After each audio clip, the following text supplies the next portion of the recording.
So the wait is finally over. Spider-Man 2 has finally graced us all with his presence. And just like most of you guys are doing, I've been playing Spider-Man 2 nonstop, spent all day on the release day just playing through this game. And I have to say this, it's amazing.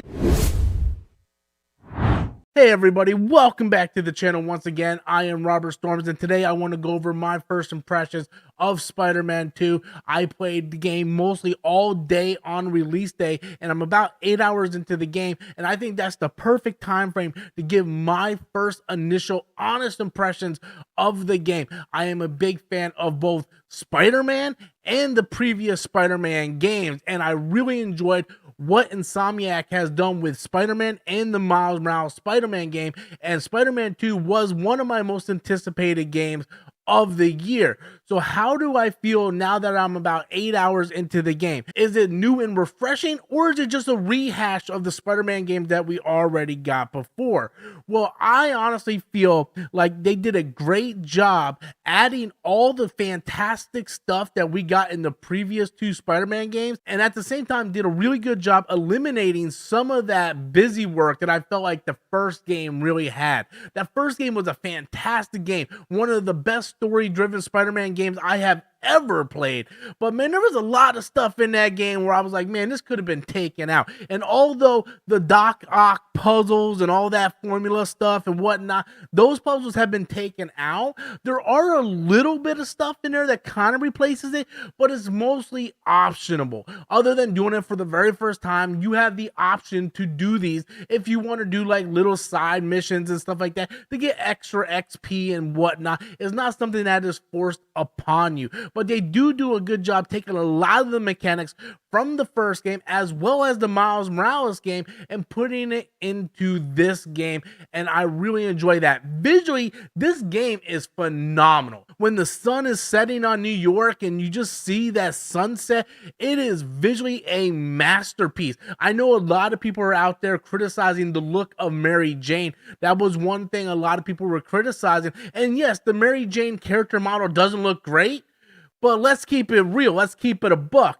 The Peter Parker character model doesn't look great either. So it's not bashing saying, oh my God, this female character is ugly. Let's be honest, there's a lot of character models within this game. Although the graphics are phenomenal, the character models themselves leave a lot to be desired. But that doesn't take away the visual masterpiece that this game is. When you're playing this game on 4K and you're playing at 60 frames per second, this thing is phenomenal to just sit back and look at, and it just goes to show you how high quality and how great a developer Insomniac actually is. And speaking of Insomniac, I want to talk about how this studio and this development team are really the workhorses behind the PlayStation consoles. When you look at some of their other first-party studios like Naughty Dog, Santa Monica Studios, as well as Guerrilla Games, you look at their resume over the past few years, and it is very clear when you look at that Insomniac is really what's keeping the PlayStation brand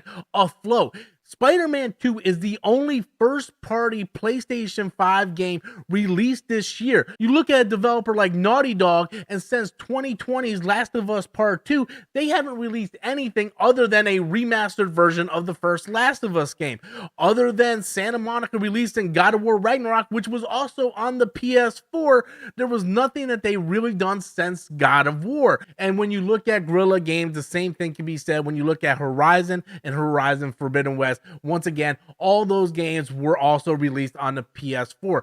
But Insomniac, on the other hand, not only did they release Spider-Man 2018 on the PS4, they also did Miles Morales, they did a remastered of Spider-Man, and they also put out Ratchet & Clank Drift Apart, including Spider-Man 2, and not to mention they're also working on the Wolverine. So Insomniac, hands down, is the massive workhorse, is behind the PlayStation brand, and I for one really just want to give them their props. Insomniac are gods among men. But with that all aside, Spider-Man 2 is everything that I wanted it to be and more. They have skill trees for not only Peter Parker and Miles Morales, but they also have a joint skill tree. You can level up their gadgets. You can level up pretty much anything you want in this game. Different skills, different gadgets. You can even buy a different costume. They take a lot of the concepts from the first game and they expand upon it.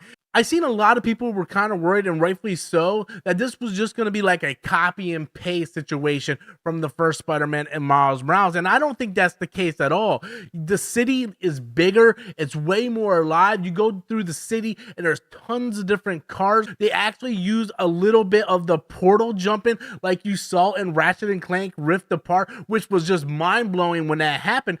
But one of the things that I really kind of just stepped back and said, oh my god, was early on in the game where I'm just riding with Harry on bicycles and I'm heading to my high school. And the reason why that stands out is because when you're swinging around the city, it's very easy to see, like, everything is small. Like, this is just a big city. You're high up in the air. Everything is small.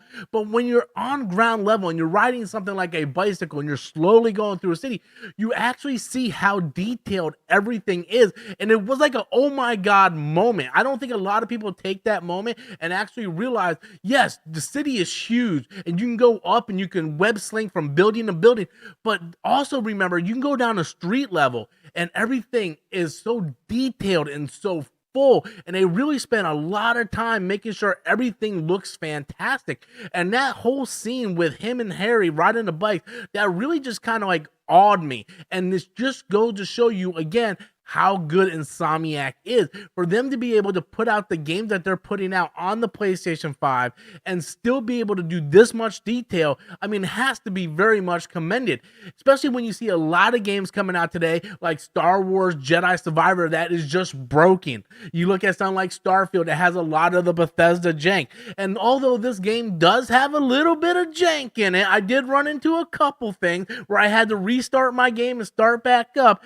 It isn't a game-breaking bug. It's not something that takes away from the game. When you put it on 60 frames per second, it is 60 frames per second. It isn't like Jedi Survivor or Final Fantasy 16 where you have it on 60 frames per second, but it's really only hitting 40 to 45.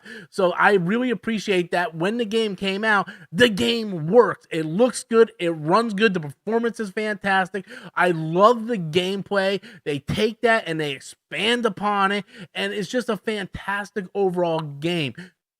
And speaking of visuals, the boss battles are some of the most epic things I have seen since God of War. That opening battle with the Sandman was just on a whole other level of God tier. Incredible! I, for one, just could not believe what I was seeing. And that really goes to show you the power of the PlayStation 5 and how Insomniac actually uses that power and actually uses it to its benefit. That whole fight sequence was absolutely just mind-blowing and amazing. And getting into the story, I don't want to dive too much into it because I don't want to spoil anything for anyone. Want to keep this spoiler free, so I'm only going to talk about, very vague stuff that happens in the beginning, like the Sandman battle. But the story so far is absolutely fantastic. Like, it's absolutely phenomenal. The first game in Miles Morales was fantastic, but they're able to take the events that played in those two games, and it actually has a lot more weight to it. In closing, guys, I'm absolutely just loving the game. With that said, Spider-Man 2, are you currently playing it? How far are you into the game? Are you liking it? And where does it rank among the Insomniac Spider-Man games? Leave those comments in the comment box below. Smash that like and subscribe button. And until next time, as always, I am Robert Storms, and that's my opinion.